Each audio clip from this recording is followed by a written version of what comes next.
ओम शांति। पति पत्नी का रिश्ता भगवान क्यों बनाते हैं, सच्चाई जानकर हैरान हो जाओगे। देखिए, कहा जाता है कि संसार में जन्म लेने वाला हर व्यक्ति किसी न किसी उद्देश्य से आता है। लेकिन एक प्रश्न ऐसा है जिसने ऋषि मुनियों, राजाओं और साधकों तक को सोचने पर मजबूर कर दिया था। यदि आत्मा अकेली आती है और अकेली ही चली जाती है, तो फिर पति पत्नी जैसा संबंध भगवान क्यों बनाते हैं?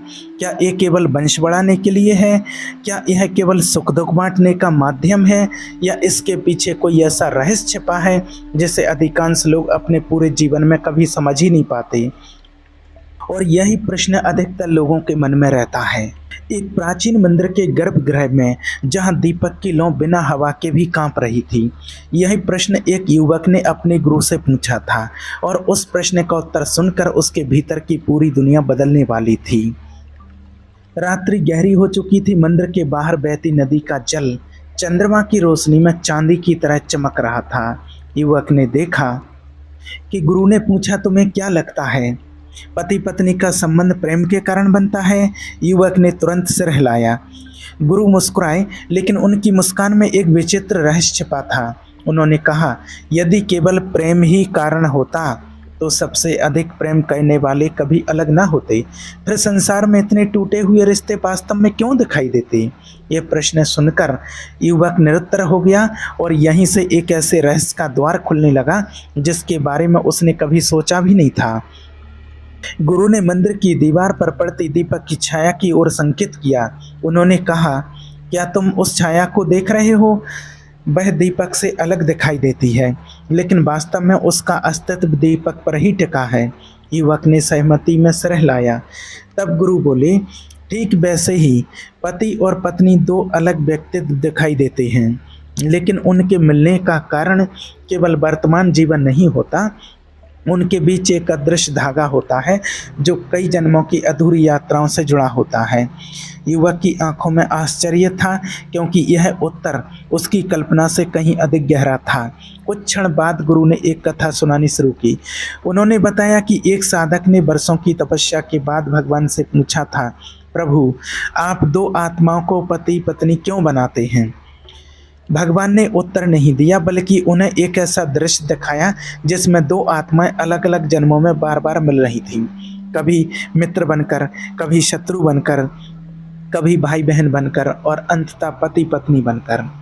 साधक समझ नहीं पाया कि ये सब क्या है, लेकिन जब उसने उन जन्मों के कर्मों को देखा तब उसके रोंगटे खड़े हो गए। गुरु ने कहा, अधिकांश लोग सोचते हैं कि विवाह केवल इस जन्म की घटना है, लेकिन वास्तव में यह कई जन्मों के अधूरे कर्मों का संगम होता है। और कुछ आत्माएं एक दूसरे के प्रति ऋणी होती हैं। कुछ ने प्रेम अधूरा छोड़ा होता है, कुछ ने विश्वास तोड़ा होता है, कुछ ने त्याग किया होता है। भगवान उन सभी अधूरी गांठों को खोलने के लिए उन्हें फिर से मिलाते हैं। और ये सुनते ही लोगों के मन में अपने जीवन के अनेक प्रश्न उठ खड़े होते हैं। लेकिन देखिए, यह केवल कर्मों की बात नहीं है, इसके पीछे एक और बड़ा रहस्य छिपा है। भगवान पति पत्नी को इसलिए भी मिलाते हैं ताकि वे एक दूसरे के माध्यम से स्वयं को पहचान सकें। यह बात सुनने में सरल था, लेकिन उसके भीतर एक गहरा समुद्र छिपा हुआ था। सोचो, तुम अकेले रहो तो तुम्हारे भीतर का अहंकार छुपा रह सकता है, लेकिन जब कोई तुम्हारे साथ जीवन बिताता है तब तुम्हारी हर कमजोरी सामने अपने आप आने लगती है। और आप इस बात को महसूस कर सकते हैं, ये बात बिल्कुल सत्य है। और पति पत्नी का रिश्ता आत्मा का दर्पण होता है।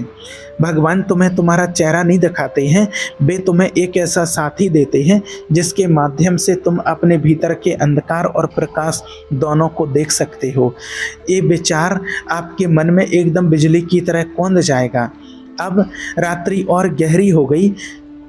तभी गुरु ने कहा, क्या तुमने कभी सोचा है कि कुछ रिश्तों में बिना किसी कारण के आकर्षण क्यों होता है, और कुछ में बिना कारण संघर्ष क्यों? युवक ने कहा, उसने कई बार ऐसा अनुभव किया है। गुरु ने धीरे से कहा, क्योंकि आत्माएं एक दूसरे को पहचानती हैं, भले ही मन भूल चुका हो। यह उत्तर सुनकर युवक के भीतर एक अजीब सी सहरन दौड़ गई। गुरु ने फिर एक उदाहरण दिया।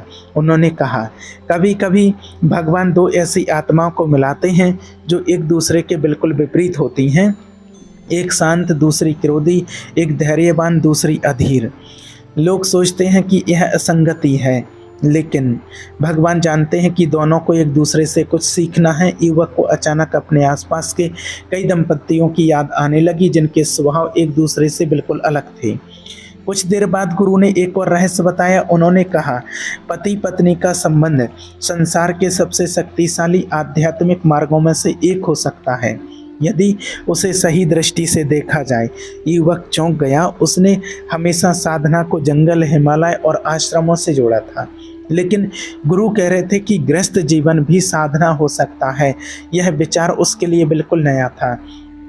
देखिए, जब दो लोग एक दूसरे के दोषों को देखकर भी साथ चलते हैं, जब वे केवल सुख में नहीं बल्कि संघर्ष में भी एक दूसरे का हाथ थामते हैं, तब उनके भीतर करुणा जन्म लेती है। और करुणा केवल भावना नहीं है, वह आत्मा को जागृत करने वाली शक्ति है।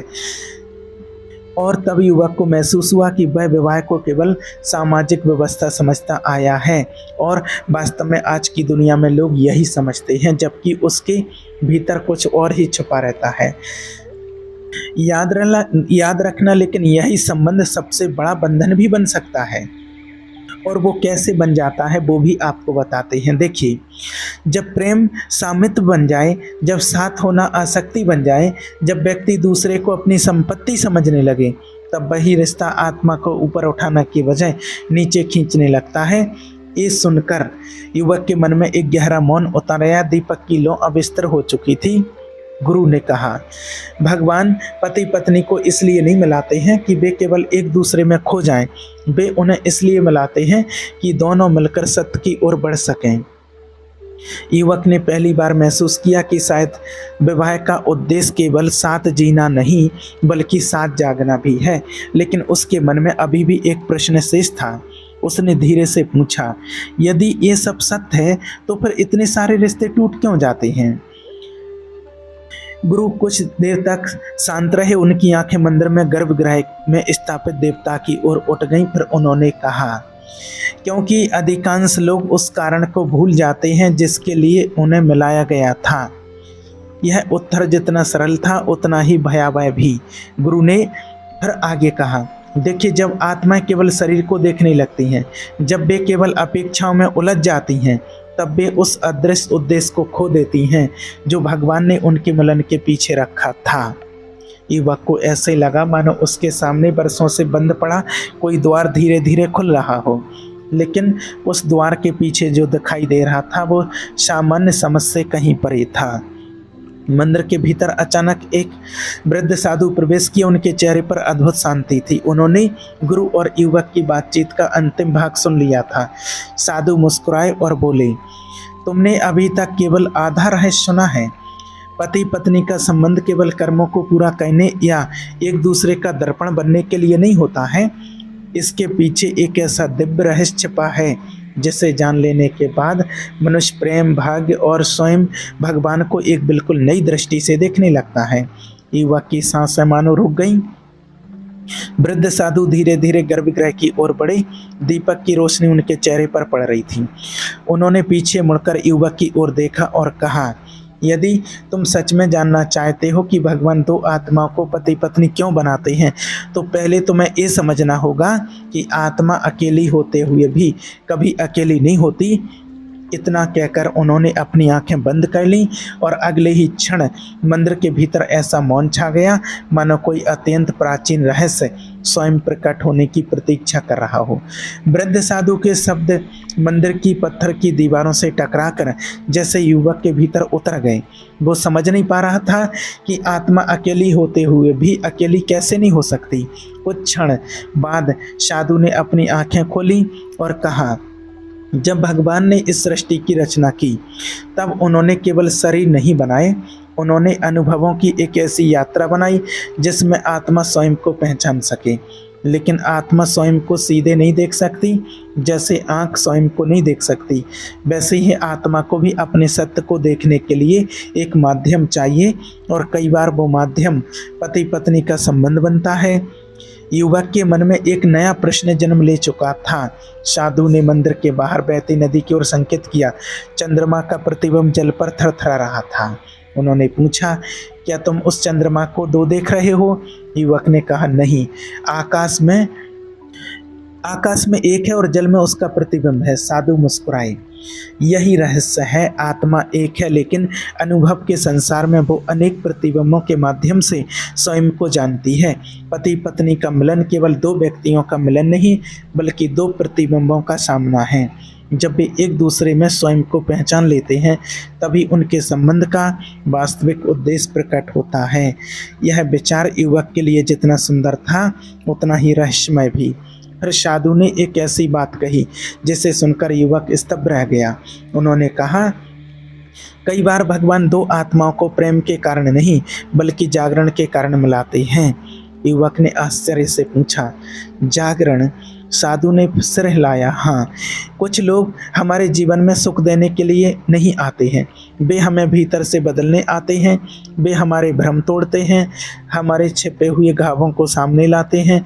वे हमें वो दिखाते हैं जिसे हम बरसों से देखने से बच रहे थे। युवक को अचानक समझ आने लगा कि कुछ रिश्ते इतने चुनौतीपूर्ण क्यों होते हैं। रात्रि की निस्तब्धता में साधु ने धीमे स्वर में कहा, मनुष्य सोचता है कि उसका सबसे बड़ा शत्रु कोई दूसरा व्यक्ति है, लेकिन सनातन ज्ञान कहता है कि उसका सबसे बड़ा शत्रु उसका अपना अज्ञान है। और कभी कभी भगवान पति या पत्नी को उसी अज्ञान को तोड़ने के लिए भेजते हैं। युवक को ऐसा लगा जैसे उसके भीतर बरसों से जमा कोई धुंध हटने लगी हो, लेकिन अभी भी कई परतें बाकी थीं। साधु ने आगे कहा, क्या तुमने ध्यान दिया है कि कुछ लोग जीवन में बहुत सफल होते हैं, फिर भी भीतर से खाली रहते हैं, और कुछ लोग संघर्षों के बीच भी संतुष्ट रहते हैं?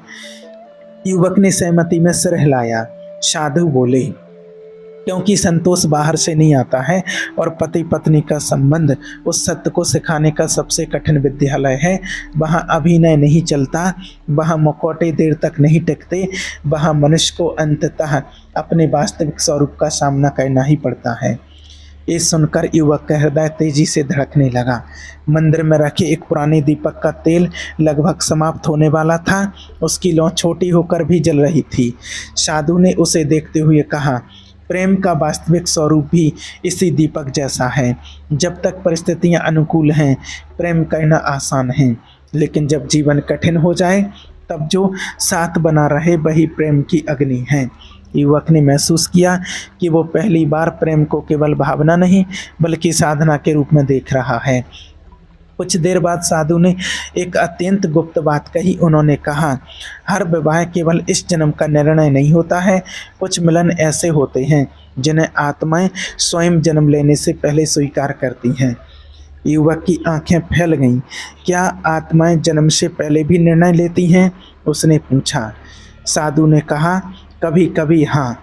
वे जानती हैं कि उन्हें किन अनुभवों से गुजरना है, किन पाठों को सीखना है और किन कर्मों को पूरा करना है, लेकिन जन्म लेते ही वे सब भूल जाती हैं। यही माया का खेल है। ये उत्तर सुनकर युवक के भीतर सैकड़ों प्रश्न एक साथ उठ खड़े हुए। हवा में अचानक चंदन की हल्की सुगंध फैल गई। साधु ने कहा, यही कारण है कि कुछ लोगों से मिलते ही लगता है कि जैसे उन्हें बरसों से जानते हो। मन पहचान नहीं पाता, लेकिन आत्मा पहचान लेती है। युवक को अपने जीवन की कुछ मुलाकातें याद आने लगीं, जो पहले ही भेंट में अजीब रूप से परिचित लगी थीं। अब उन अनुभवों को एक नया अर्थ मिलने लगा था। फिर साधु का स्वर गंभीर हो गया, लेकिन यहाँ एक खतरा भी है। उन्होंने कहा, जब आत्माएं एक दूसरे से जुड़ती हैं, तब वे एक दूसरे के दुख भी साझा करने लगती हैं। यदि उनमें विवेक ना हो, तो वे एक दूसरे की कमजोरियों में फंस सकती हैं। युवक ने पूछा, तो फिर सही मार्ग क्या है? साधु ने उत्तर नहीं दिया। उन्होंने केवल मंदिर के गर्भगृह की ओर देखा, मानो उस प्रश्न का उत्तर किसी और गहराई में छिपा हो। कुछ समय बाद उन्होंने कहा, सही मार्ग ये समझना है कि तुम्हारा साथी तुम्हारी मंजिल नहीं है। वह तुम्हारी यात्रा का सही यात्री है। यह वाक्य सुनते ही युवक के भीतर कुछ बदल गया। उसने पहली बार महसूस किया कि शायद अधिकांश दुख इसी भ्रम से पैदा होते हैं कि हम किसी दूसरे व्यक्ति से वह पूर्णता चाहते हैं जो केवल आत्मबोध से मिल सकती है। अब रात्रि अपने सबसे शांत चरण में पहुंच चुकी थी। नदी का प्रवाह धीमा प्रतीत हो रहा था। साधु ने कहा, भगवान पति पत्नी को इसलिए नहीं मिलाते हैं कि वे एक दूसरे पर निर्भर हो जाएं। वे उन्हें इसलिए मिलाते हैं कि दोनों मिलकर अपने भीतर के अंतर्ज्ञान और अपनी आत्मा को पहचान सकें। युवक को यह सुनकर ऐसे लगा जैसे किसी ने उसके सामने एक नया ब्रह्मांड खोल दिया हो। लेकिन साधु अभी भी रुकने वाले नहीं थे। उन्होंने आगे कहा, जब दो लोग केवल एक दूसरे से प्रेम करते हैं तब उनका संसार छोटा रहता है, लेकिन जब वे मिलकर सत्य से प्रेम करने लगते हैं तब उनका जीवन एक साधना बन जाता है। युवक इस वाक्य का अर्थ समझने का प्रयास कर ही रहा था कि तभी एक और रहस्य खोल दिया। साधु ने, संसार में अधिकांश लोग विवाह को अधिकार समझते हैं। साधु बोले, लेकिन सनातन दृष्टि में यह उत्तरदायित्व है। यह दूसरे व्यक्ति को बदलने का नहीं बल्कि स्वयं को शुद्ध करने का अवसर है। युवक के मन में जैसे कोई घंटी बज उठी। उसे एहसास हुआ कि यह दृष्टिकोण उसने पहले कभी नहीं सुना था। मंदिर के ऊपर आकाश में बादल धीरे धीरे हटने लगे थे। चंद्रमा अब पहले से अधिक स्पष्ट दिखाई दे रहा था। साधु ने उसी ओर देखते हुए कहा, जैसे बादल चंद्रमा को ढक सकते हैं लेकिन मिटा नहीं सकते, वैसे ही अहंकार प्रेम को ढक सकता है लेकिन उसकी वास्तविक संभावना को समाप्त नहीं कर सकता। युवक के चेहरे पर पहली बार एक गहरी शांति दिखाई दी, लेकिन तभी साधु का चेहरा अचानक गंभीर हो गया। उन्होंने कहा, फिर भी एक सत्य ऐसा है जिसे जानकर अधिकांश लोग विचलित हो जाते हैं। युवक का हृदय तेजी से धड़कने लगा। वह समझ गया कि अब तक जो कुछ भी उसने सुना है वो शायद केवल प्रस्तावना थी, वास्तविक रहस्य अभी बाकी था। साधु धीरे धीरे उठे और मंदिर के सबसे पुराने हिस्से की ओर चलने लगे। वहां एक प्राचीन पत्थर रखा था जिस पर समय की अनगिनत परतें जम चुकी थीं। उन्होंने उस पत्थर को स्पर्श किया और कहा, कई लोग सोचते हैं कि पति पत्नी का संबंध प्रेम से शुरू होता है, लेकिन कुछ दुर्लभ आत्माओं के लिए ये संबंध एक ऐसे दिव्य संकल्प से शुरू होता है जो स्वयं उनके व्यक्तिगत जीवन से भी बड़ा होता है। युवक उनके पीछे पीछे चल पड़ा। अब उसके मन में केवल जिज्ञासा नहीं थी बल्कि एक गहरा आकर्षण था। उसे महसूस हो रहा था कि वह किसी ऐसे रहस्य के निकट पहुंच चुका है जो केवल विवाह या प्रेम का नहीं बल्कि आत्मा और परमात्मा के संबंध का रहस्य है। और जैसे ही साधु ने उस प्राचीन पत्थर पर उकेरे गए धुंधले चिन्हों की ओर संकेत किया, युवक ने देखा कि उसमें एक ऐसा प्रतीक छिपा हुआ था जिसे देखकर उसके शरीर में सिहरन दौड़ गई, क्योंकि वही प्रतीक उस प्रश्न का अगला द्वार खोलने वाला था जिसके उत्तर की खोज में वह इस मंदिर तक आया था। युवक उस प्रतीक को एक टक देखता रह गया। वह कोई साधारण चिन्ह नहीं था। उसमें दो वृत्त एक दूसरे को स्पर्श कर रहे थे लेकिन पूरी तरह एक नहीं हुए थे। साधु ने कहा, यही मनुष्य की सबसे बड़ी भूल है। वह सोचता है कि विवाह का अर्थ है दो व्यक्तियों का पूरी तरह एक हो जाना, लेकिन सनातन रहस्य कहता है कि दो आत्माएं कभी अपना स्वतंत्र अस्तित्व नहीं खोती। वे साथ चलती हैं, एक दूसरे को पूर्ण करती हैं, लेकिन एक दूसरे में विलीन नहीं होती। युवक को लगा जैसे उसके भीतर बरसों से बैठी एक गलत धारणा टूट रही हो, परंतु साधु की आंखें बता रही थीं कि अभी इससे भी बड़ा रहस्य सामने आना बाकी है। और वास्तव में यही रहस्य था जो आज तक दुनिया में लोग समझते नहीं हैं और शादी को या पति पत्नी को एक सामाजिक व्यवस्था ही मानते हैं। लेकिन यही अंतर वास्तव में सत्य है और जो हमें सत्य ज्ञान परमपिता परमात्मा ने दिया है कि दो आत्माएं जो मिलती हैं तो वो एक दूसरे को पूर्ण बनाने के लिए और अपना हिसाब किताब चुकता करने के लिए ही मिलते हैं। ठीक है, ओम शांति।